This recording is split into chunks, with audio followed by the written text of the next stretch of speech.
We can't hear the meeting. It's muted.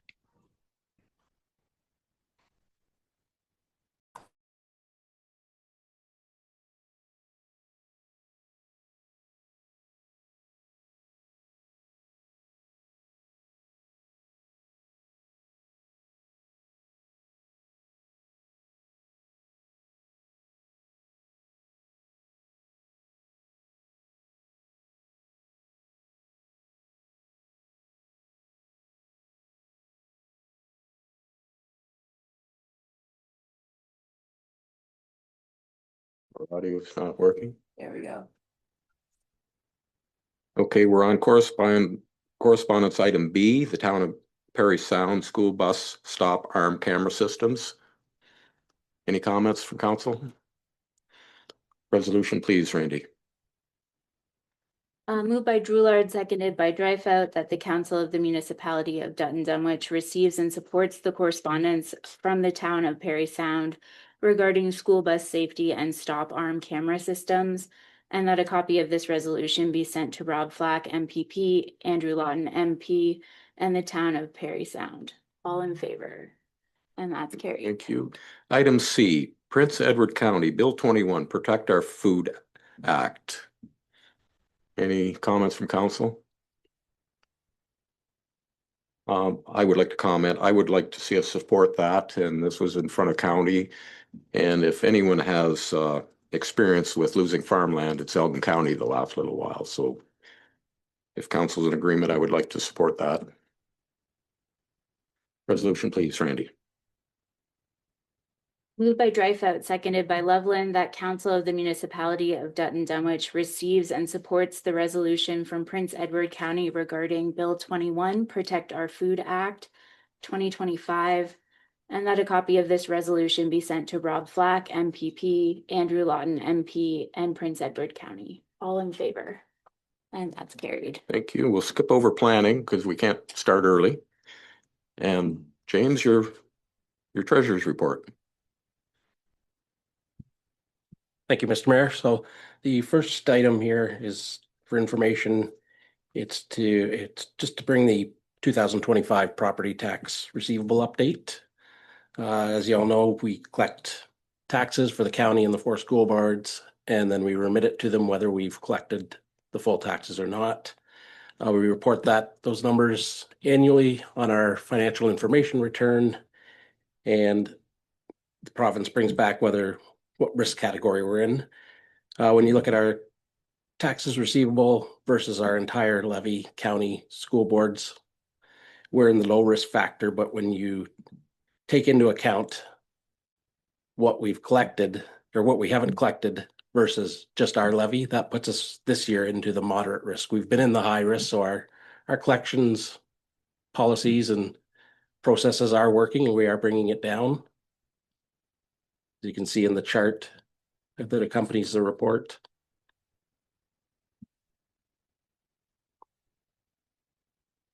In January 25, there were 11 properties that were registered in the tax sale process, but all of those, they paid their outstanding balances. So that's what our tax collector right now is doing again, sending out letters stating for the people that are 2 years in arrears, giving them a date to make arrangements with us and make payment in full. So hopefully we will have everything cleared up again in the next few months. Okay. Thank you. Any comments or questions from council? It is a big number. It's $800,000. Okay, no further comments from council. Resolution, please, Randy. Moved by Dryfout, seconded by Loveland, that the Council of the Municipality of Dutton Dunwich receives the report of the treasurer titled 2025 Property Tax Receivable Update dated February 25th, 2026 for information. All in favor? And that's carried. Thank you. Item B is council remuneration for 2025. Yes, thank you, Mr. Mayor. So this is a report that has to be brought forth annually as required by the Ontario Municipal Act. It just simply states the salaries for the mayor and deputy mayor and each councillor, as well as conference expenses and mileage expenses. And that is all attached and laid out in the report there. Councillor Pemberton, comment? Yeah, I guess I don't remember attending a conference in 2025. Okay. I will have to look at the expenses. I know I didn't, No. so I'm not sure where those expenses came from because I certainly didn't submit them. Was there any workshops or anything? Not that I'm aware of. Okay, I'll take a look back into that.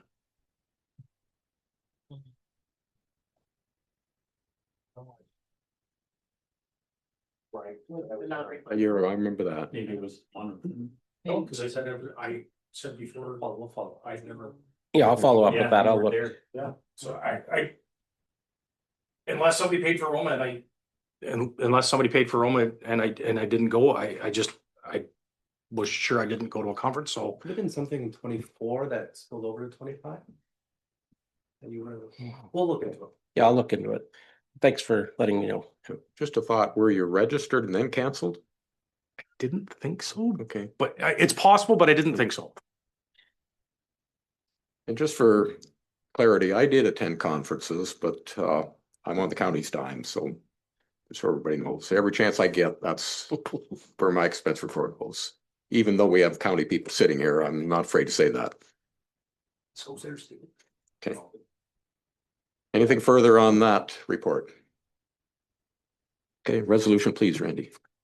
Moved by Loveland, seconded by Pemberton, that the Council of the Municipality of Dutton Dunwich receives the report of the treasurer titled Council Remuneration 2025, dated February 25th, 2026, for information. All in favor? That's carried. Okay, thank you. And we'll move right along to our CAO's report. And this is good news, Dutton Dunwich Blood Lab Services Report. Go ahead, Tony.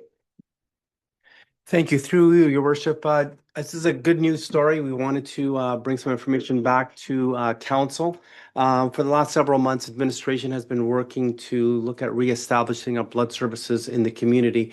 And as you're aware, the blood lab services discontinued in the end of December of 2025, primarily due to budget pressures.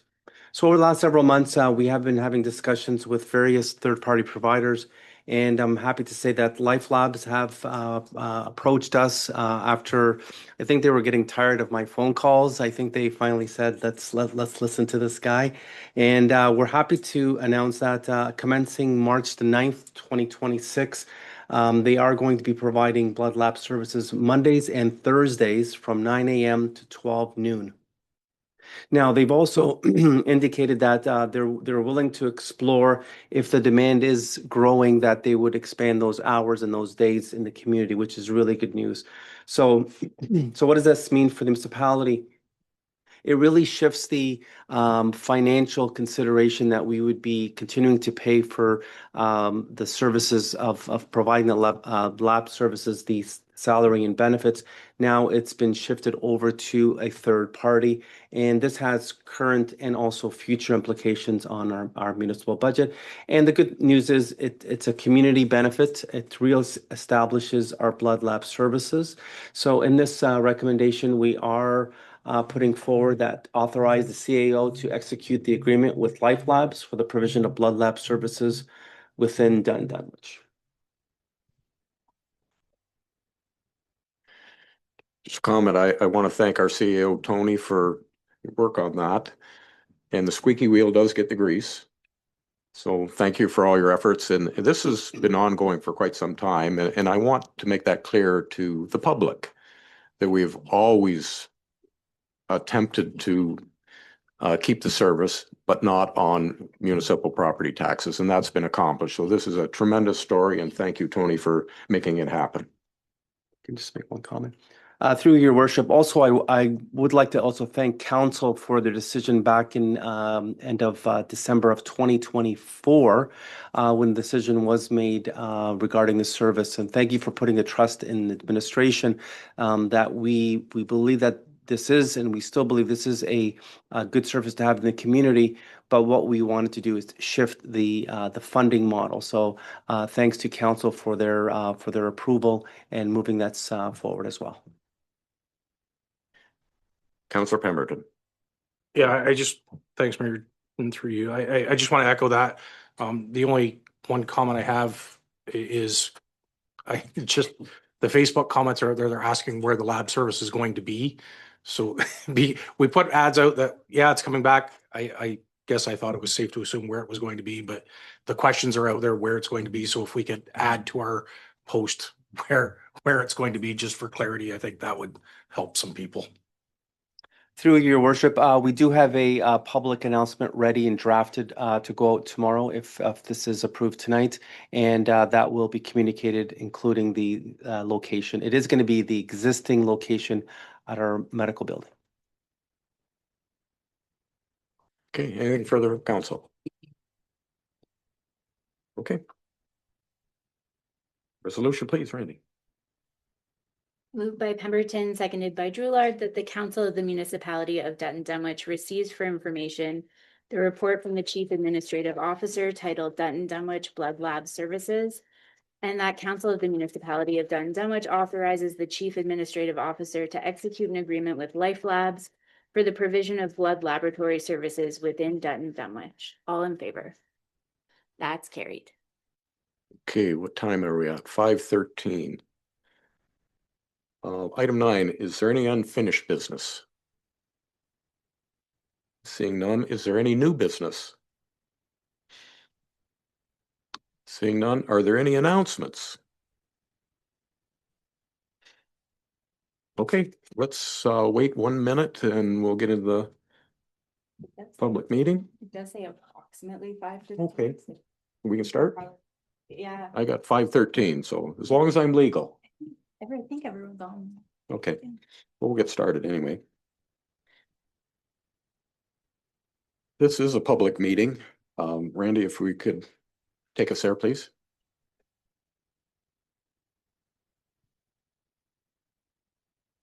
Moved by Loveland, seconded by Pemberton, that the public meeting to consider the proposed extension of interim control bylaw 2025-18 opens at 5:14 p.m. All in favor? That's carried. Okay. And we have Matt and Diana from County Planning. You're good to present your report. Okay, yes, thank you very much. Through the mayor to the rest of council, thanks very much for having us back. Giving a report today on the extension, recommendation for extension of the year interim control bylaw. I'll just go through a little bit of history here at the beginning, and then we can get into next steps. So on March 12th, 2025, Dutton Dunwich Council passed an interim control bylaw over all wastewater service lands within the municipality, effectively putting a hold on all development related activities until the municipality was able to conduct a wastewater servicing study to gain a better understanding of the wastewater treatment plant servicing capacity and to develop a strategy for implementing improvements to the wastewater treatment plant. On November 26th of last year, Dutton Dunwich Council considered and approved recommendations for repairing and upgrading the wastewater treatment facility and replacing the force main. Skip ahead to February of this year. Virtual information session was held on February 6th to provide residents, developers and builders and interested stakeholders with information regarding the proposed ICBL and provide an opportunity for participants to ask questions and provide comments. The common concerns and questions that we heard at that meeting include timing of when servicing will be available and when development can proceed, how development will be prioritized, discussion about extending the ICBL, concerns of status of those applications that were submitted and initiated prior to the ICBL, and confirmation of when allocation will be determined and how many units are permitted to proceed once a temporary solution is completed. Now, in terms of next steps, a series of development applications are waiting for wastewater service to be available and for the ICBL to be lifted to be able to proceed with approvals. Schedule B, which is outlined in this report, contains a list of applications that have been approved and exempted from the ICBL, approved and pending wastewater service to proceed, received and pending wastewater service to proceed with circulation, and received through pre-consultation. Collectively, around 540 residential units and a multitude of commercial and industrial developments are pending service availability. It's quite a bit of development that could be coming our way. Based on the latest information from the general contractor, the maintenance upgrades to the wastewater treatment system are expected to be finalized by the summer or fall of this year. Until there is available capacity, no additional wastewater should be added to the system. To ensure no additional wastewater is added to the wastewater treatment system, planning staff recommend the extension of the interim control bylaw for up to 1 year. At the present time, the ICBL contains a clause that allows exemptions to be considered by council. This clause allows council to subjectively exempt development proposals from the ICBL without any consideration of merits or due process. The inclusion of a broad exemption clause in an ICBL carries several potential risks, primarily rooted in legal, administrative, and practical challenges. These risks stem from the purpose of an ICBL, which is to temporarily restrict land uses during a planning study or review to maintain the status quo, and from broader principles of municipal law requiring bylaws to be enacted in good faith for proper purposes and without arbitrariness. To minimize these risks, it's recommended to remove Clause 6, which is that the exemption clause, from the ICBL and instead include targeted exemptions. For example, for existing uses, for minor additions, public infrastructure. And I should note that these types of target exemptions already are specified in Clause 3A, so there would be no need to add anything additional. So there are two options for council to consider when considering the extension of the ICBL. Option 1 is to remove the exemption clause from the ICBL, and option 2 would be basically to have the exemption clause remain in the ICBL, and as part of option 2, it would include some exemptions to already approved development. So you have some registered lots, you have some approved site plans, that would be some of your commercial businesses. It should be noted that planning staff do not recommend option 2. There are some risks, or there are actually a lot of risk associated with exempting any new development from the ICBL right now, because it could potentially add to the wastewater capacity of an already maxed out wastewater treatment system. No new development should be considered for approval until after the wastewater treatment system maintenance upgrades have been constructed and are functional. And we've already gone over the timelines of that. In terms of maintenance, in terms of the maintenance upgrade and potential capacity, so after the work is done, it's expected that the upgrades to the wastewater treatment system will fix the deficiency and potentially create some wastewater capacity. The amount of capacity depends on the inclusion of commercial development and the inclusion of capacity contingency at the plant. The report goes through some of these numbers, but as a sort of, I don't want to say best or worst case scenario, but if all of the approved and registered 45 residential units plus the 4 commercial units are subtracted from having some contingency in our system, we're looking at having approximately 80 to 85 residential units of capacity for any residential, commercial, institutional, or industrial uses until a major new wastewater treatment facility is constructed. That's not a ton of wiggle room, even after all of your upgrades are done. Once this wastewater system's out of capacity, again, council will need to consider a holding bylaw on the entire serviced area of Dutton Dunwich to prevent any added wastewater to the wastewater treatment system. The ICBL, unfortunately, we wouldn't be able to extend it any further after this year.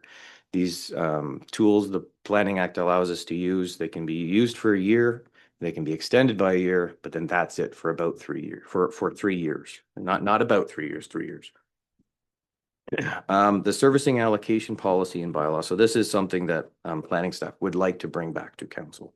So once the maintenance upgrades to the wastewater treatment system have been completed, a limited amount of wastewater servicing will become available in order to properly manage the municipality's future uncommitted reserve capacity of its wastewater treatment system and protect the health and safety of the public, and in order to ensure that servicing capacity can be provided to those projects that provide the greatest economic benefit to the municipality and that are the most likely to proceed in the immediate future. The implementation of a service capacity allocation policy is recommended. Administration recommends to council to direct planning staff to return to this table within 2 months with a servicing allocation policy for council's consideration. Today, the recommendation before you is a revised interim control bylaw attached as Appendix A. Staff recommend that the interim bylaw be approved with option 1 for the wastewater service area of Dutton Dunwich, and I'm happy to answer any questions council has. Thank you. Okay, thank you, Matt, for that report. And we do have our engineer Bander with us tonight, and I'm sure he's going to wade in. I just want to be clear on the number of units in front of us approved right now. Can we confirm that number? I've gone through the reports and Yeah. My apologies. Through the mayor to the rest of council. Right now, you're looking at 45 residential units within registered subdivisions, plus you're looking at 4 commercial developments. Now, in terms of what those commercial developments add in terms of wastewater needs, there's going to be a bit of give and take depending on what those businesses are. And Bander's here from Dillon. He can speak a little bit more to how much wastewater those businesses would need. okay, thank you for that. And I'll just put it out to council. Are there any other comments or questions at this time? Yeah, go ahead. Just clarity on the report. It does say the number of units, the calculation of number of units, but all the measurements that we have in our records indicate that our plant capacity, and Bander could probably speak to this a little bit with more clarity, but the capacity is 558 cubic meters of capacity. We have been efficiently or running at an average this year of 80%, I believe, which is approximately 445 cubic meters. And the upgrade will add 192 cubic meters. So we're adding 40% capacity to our wastewater. I guess that would be my interpretation if I understand correctly. So I'm not sure we can put numbers of housing units on the capacity level. So I guess that would be a question I would have for Bander, and how they would calculate that. Is that on an average, or is that on based on these units of calculations? Well, maybe we'll have Bander wade in at this point in time. Bander, are you with us? Yeah, I'm here. Can you guys hear me? I can hear you and we can see you. All right, perfect. Bander, you've heard the discussion. Yep. You've heard the number of units already approved. So, and you've heard Councillor Dreyfout's comments. So I look for your input on this. Yeah. So the plant is rated at the average 558, which is what everybody knows. That's the number. Now, this year, we know it's a lower flow rate coming into the plant, but normally when you don't design it for the 1 year data that you have, because this is just a low flow data. The last 3 years, on average, we're at 610 cubic meters. So we already exceeded the plant capacity. We can always design it for, I can do the calculation based on this last year's numbers, but that's gonna give you a false value, because next year it might be more than the 558. So when we do our calculation, we just base it on the last 3 years, 4 years, 5 years of data. We do an average, and then I just did my calculation based on that 610. Like you are right, last year where you had a little bit more capacity, which will give you a little bit more houses. But you don't want to risk it by doing a calculation based on a low number versus the last 5 to 10 year number, which is much higher, right? So we had, based on the 610 and based on if we get the re-rating of the plant after this upgrade completed to the 750 number, which is the number that we've suggested based on our calculation, we'll have around 140 cubic meters per day of additional capacity. And council, you talk about the 190, that's 190 based on the lower number from last year, but based on the average, we have maybe around 140.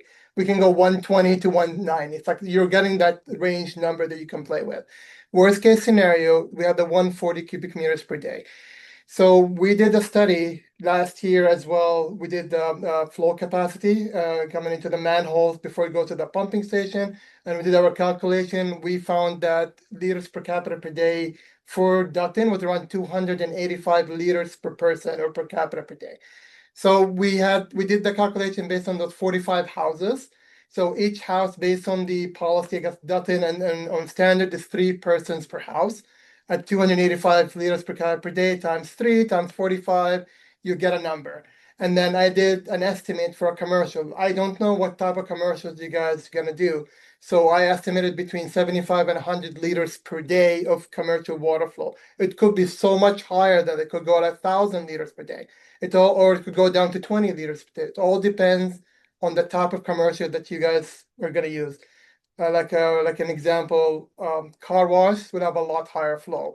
A laundromat would have a lot higher flow. If you have just a commercial business, a lawyer, it's a commercial, he's got 2 people working in there with a 1 washroom, then you'll get maybe the 30 liters, 40 liters, 70 liters per day. So I averaged it at 75 liters per day for 4. And by the time I totaled the number, we're around 39 cubic meters per day of capacity will be taken out immediately for those pre-approved housing unit and commercial. So we have about 101 cubic meters per day left from that 140.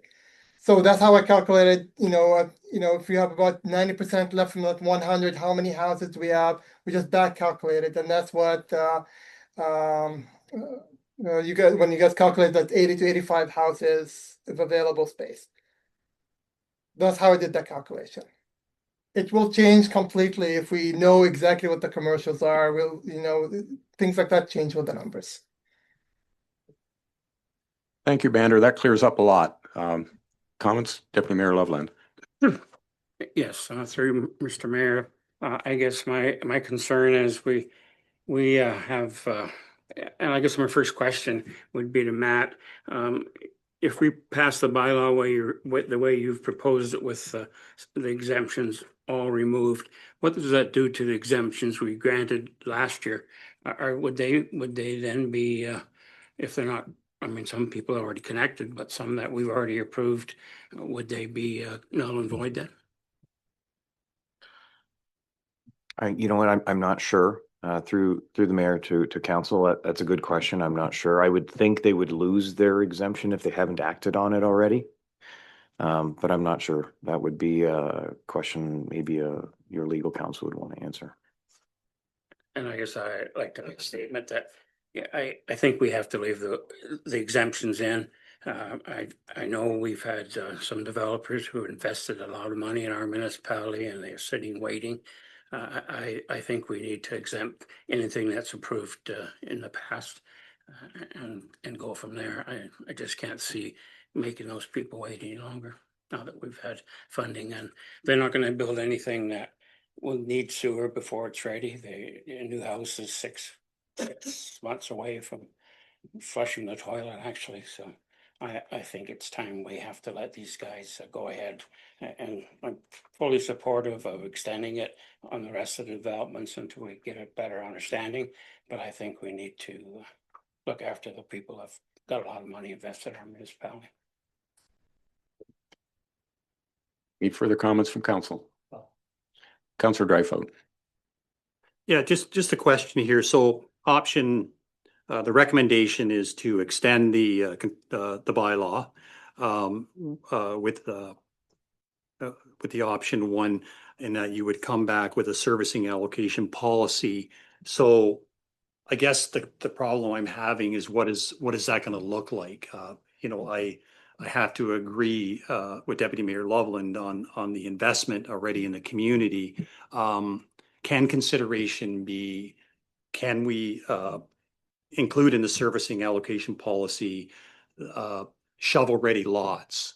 Is that a consideration as top priority in the servicing allocation, just because of the fact that we have so much investment already and time has passed by? So I guess that's my questions.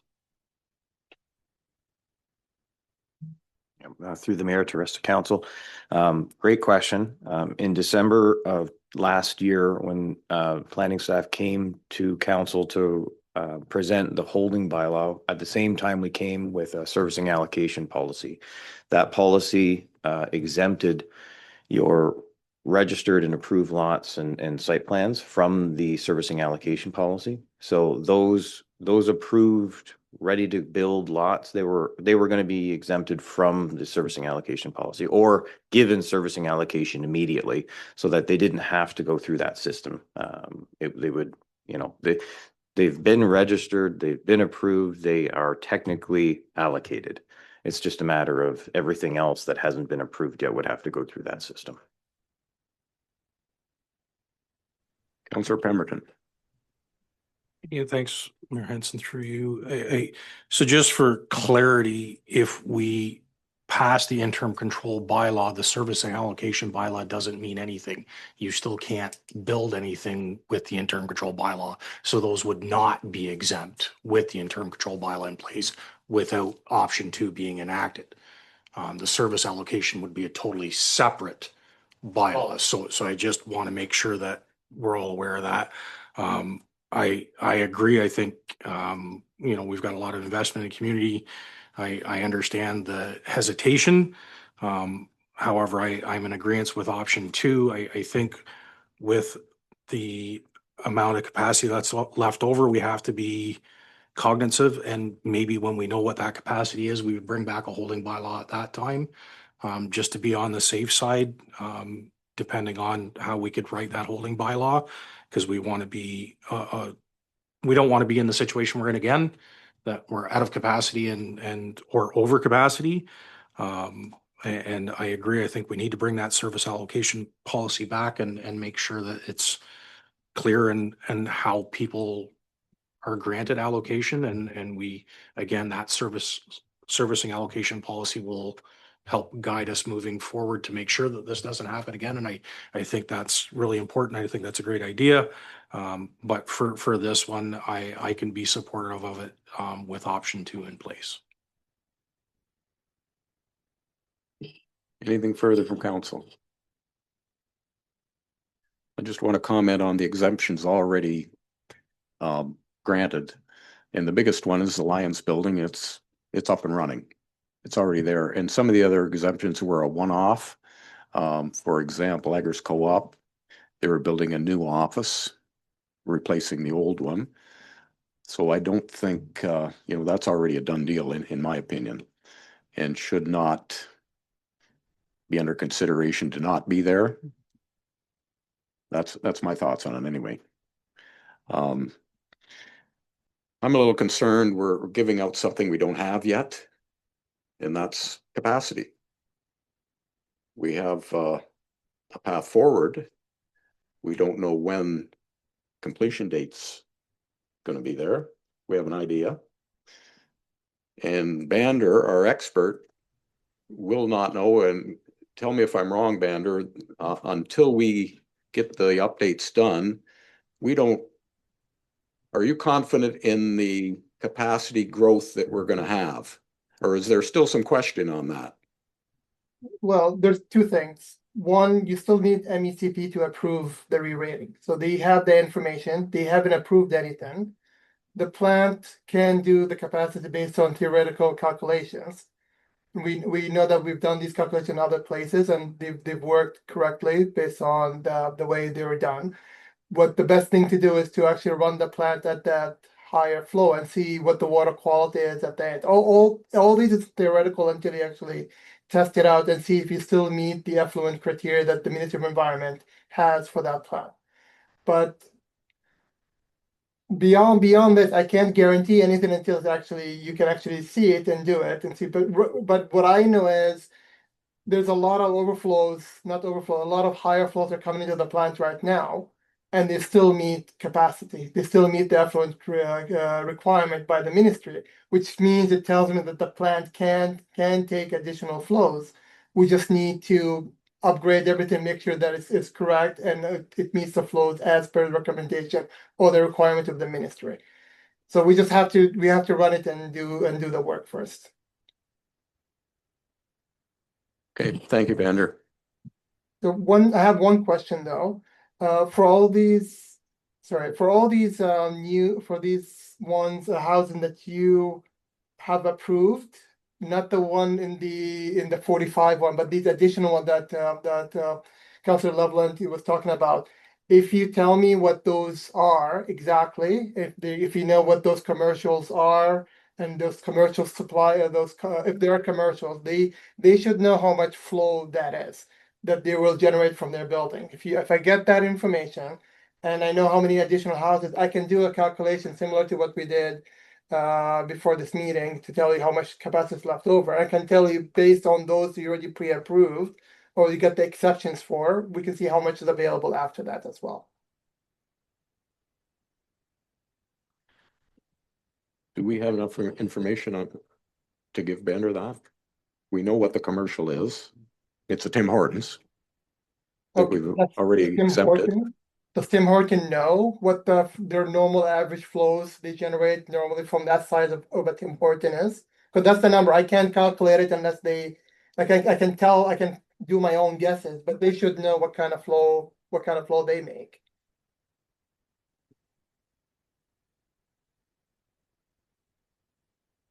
Through you, your worship. Yes, that's something that we would reach out to the vendor and find out that information. So that's something that's their business. They should have a good understanding of what their flow would be, and we would be able to easily get that information. Perfect. And the other one was the Lions apartment building. Is that part of the same 45 that you've had, or that's in addition to that 45? No, that was already approved and the Lions 33 unit apartment is operating as we speak. Right. It's already connected to the system. Okay. All right. So whatever the flow that Archie can see at the plant, it already includes their flows in there. Okay. Yeah. All right. Sounds good. Thanks.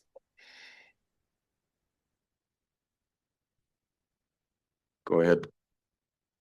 I guess you mentioned MECP approvals on capacity.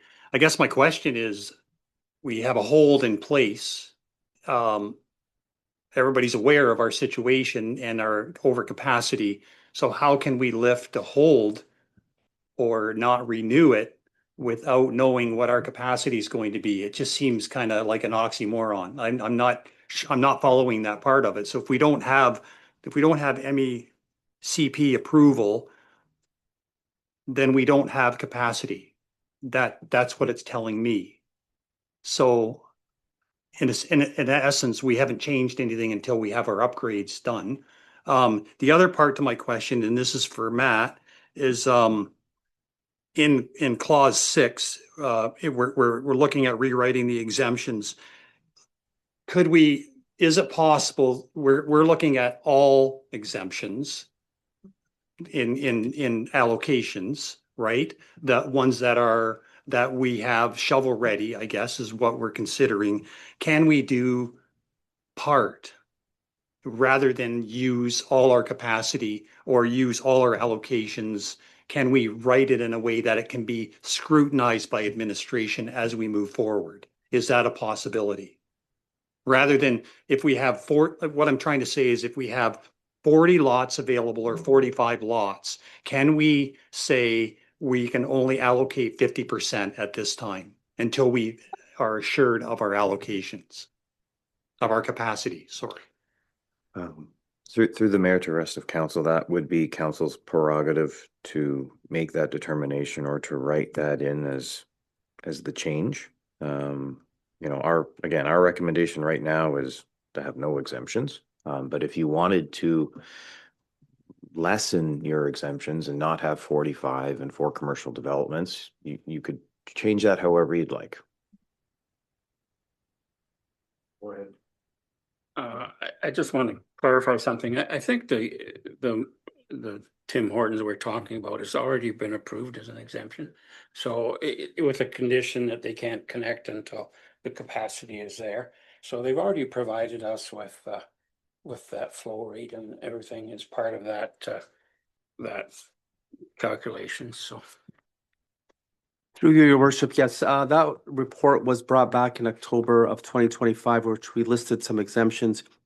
We did indicate that Unit 401 in that particular location, but the address unit was changed. So we did approve we didn't call it a Tim Hortons, we called it a restaurant. We didn't want to provide that name at that time. So in theory, yes, it was approved. We just inadvertently put, instead of 401, it should have been 402. But that exemption was provided. Councillor Pemberton. Yeah, and maybe correct me if thank you, Mayor, and maybe correct me if I'm wrong, Vander. The MEC approval is more of a formality than anything else. They're going to approve based on the engineer design and output and everything else, as long as it complies with their regulations. So they really have no reason to deny what we have. And basically, when I looked at this with the exemptions we're looking to grant, we're looking at granting less than 50% of what we could possibly gain. And as Deputy Mayor Loveland pointed out, realistically, granting this exemption today, there's nothing going to be ready to flush a toilet or use for a minimum of, I would say, 8 months. So Deputy Mayor Loveland said 6. I would say at least 8. So I think I don't disagree that there is some risk, but I don't think I think the risk is maybe mitigated a little bit, because it is more of a formality than no, you're not going to get it. So I just wanted to point that out.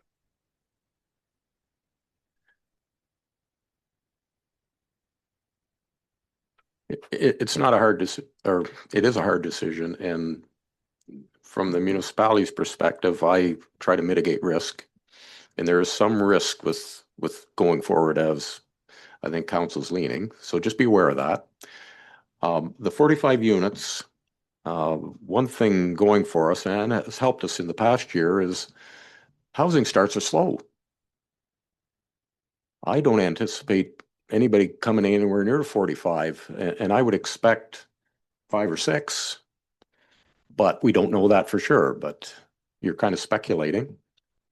But that's what we're doing here. We're assuming some risk. We're taking a lot for granted. And as long as council's aware of that and is willing to assume some risk. Anything further, Matt, to try and help us solve this issue? Through the mayor, the report outlines our position on the matter, and happy to help any other way we can. Thank you. I didn't mean to put you on spot. Thank you, through your worship. One consideration for council is once all the upgrades are completed, and as Bender, our engineer, has indicated that we would be doing actual testing to see our capacity, and then we can look at what has been approved and what is remaining. Administration would come back and say, here's for your consideration some percentages of where you should be looking at allocating those additional space. So for example, if you want to allocate so much to the downtown core, you can do that. Do you want to do industrial, more residential? It gives you an ability of how you want to do that, because I think if you don't do that, you can have one particular development that could take up the entire thing. So our hope and our expectation that we would come back, provide you with some percentages. You have the ability to change that to say whether you want to spend more on the downtown, you want to spend more residential, commercial, you have that allocation availability to you.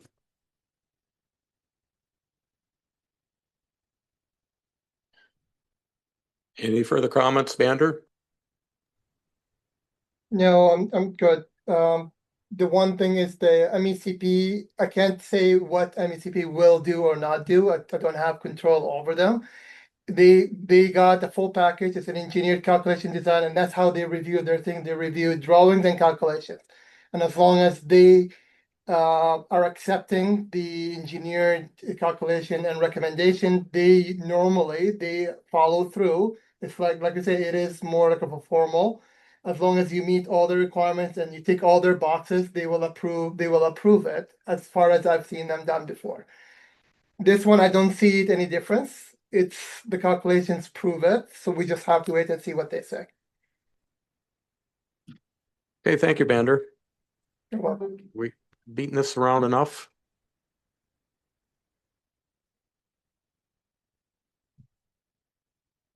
Okay. Do you have a resolution prepared? Clerk Randy? Yes, so the resolution reads, that the Council of the Municipality of Dutton Dunwich receives the report of the Director of Planning and Development titled Interim Control Bylaw Extension dated February 25th, 2026 for information. That the Council of the Municipality of Dutton Dunwich approves the extension of the interim control bylaw for the entire wastewater serviced area of Dutton Dunwich for a period of 1 year, presented with option 1, remove exemption clause from ICBL. And that the Council of the Municipality of Dutton Dunwich direct planning staff to return to council in 2 months with a servicing allocation policy for council's consideration. Okay, that'll spark debate. Councilor Pemberton. I'd like to amend that to change it to option 2. I'm okay with the rest of the resolution, but I'm not okay with the option 1. I would second that. Councilor Gerard. Seconds that amendment? With option 2, yes. Without- The rest of it reads fine. Do we need to define option 2? Like, what are we, Stated on page 4. the 45, Yeah, the 45 units? the approved, so it's in the report that it's basically anything that's been approved by site plan or subdivision registration would be permitted as option 2. Through you, your worship, on page 4 of the report, option 2 says rewrite exemption clause 6. Development applications approved by way of site plan control or through subdivision registration prior to passing of this bylaw are exempt from the bylaw. Additionally, further exemptions to this bylaw may be considered by council through a site-specific zoning bylaw amendment, which includes legislated public notice and must be reviewed and recommended for approval by the municipality's engineer.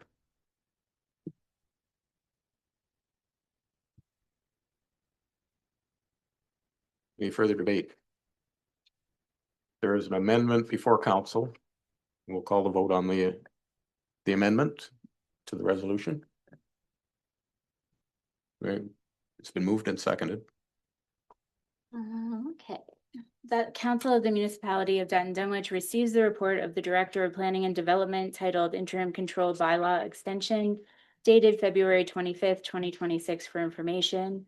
That the Council of the Municipality of Dutton Dunwich approves the extension of the interim control bylaw, being bylaw number 2025-18, for the entire wastewater serviced area of Dutton Dunwich for a period of 1 year, presented with option 2 as stated in the planning report. And that the Council of the Municipality of Dutton Dunwich direct planning staff to return to council in 2 months with a servicing allocation policy for council's consideration. All in favor? I request a recorded vote. Okay. on that.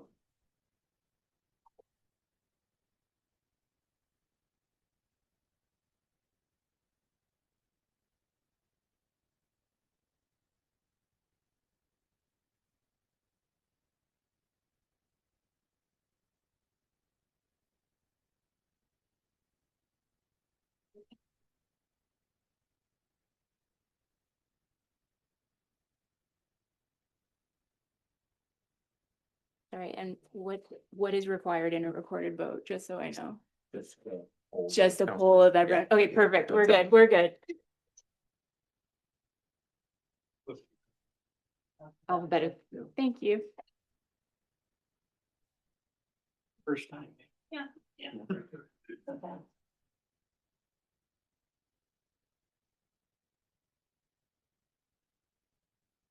Oh, just read out their names. Yeah, just read out their names.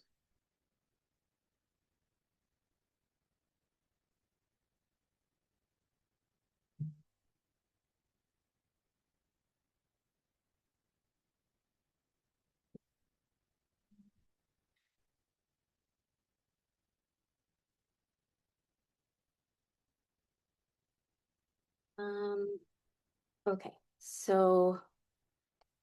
do you need it read is there a again? specific like way to word it? No, just Just- individually ask every counselor. Yeah, but Perfect.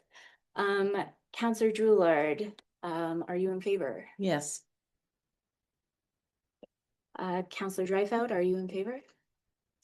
Just one question, does it include bringing back a servicing allocation policy? Yes. Then I'm in favor.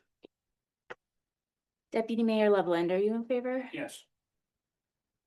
And Counselor Pemberton, are you in favor? yes. And that's carried. Oh, I do also. Sorry, Mayor Hens, are you in favor? I will vote yes from that one as well. That's carried. Okay. We can close the public meeting.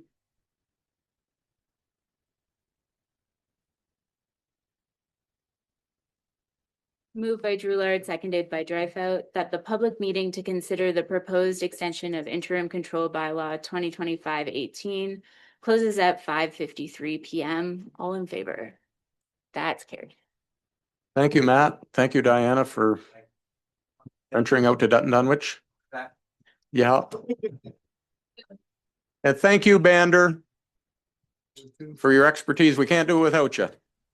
Thanks, guys. Have a good night. Okay. Thank you.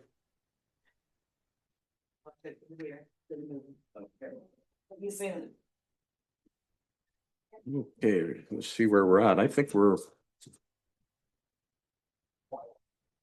just into bylaws.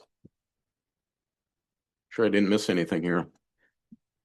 Item 12 is a bylaw ICBL extension.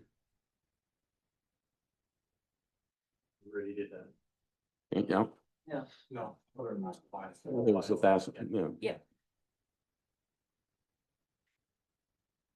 Moved by Drulard, seconded by Dreifeld, that bylaw number 2026-11 being a bylaw pursuant to the provisions of section 38 of the Planning Act, RSO 1990 CP 13, as amended to establish interim control provisions for the Dutton settlement area in the corporation of the municipality of Dutton Dunwich as a moratorium to pause development for a period of 12 months in order to allow for the appropriate completion of further study, be read a first, second, and third time and passed. All in favor?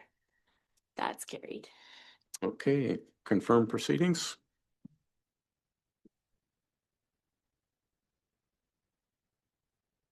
Moved by Loveland, seconded by Pemberton, that, sorry.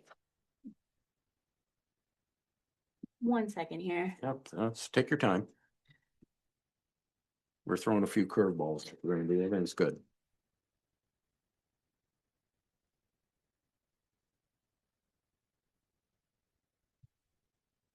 Sorry, give me one.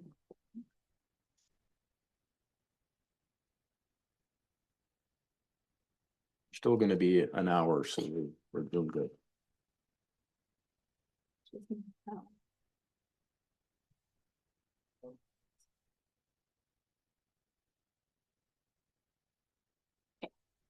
Sorry, moved by Dreyfus, seconded by Loveland, that bylaw 2026-12 being a bylaw to confirm the proceedings of the municipal council of the municipality of Dutton Dunwich be read a first, second, and third time and passed. All in favor?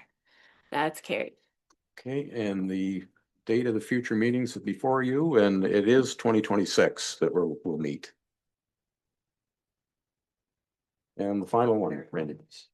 Moved by Loveland, seconded by Pemberton, that the meeting of the council of the municipality of Dutton Dunwich closes at 5:56 p.m. All in favor?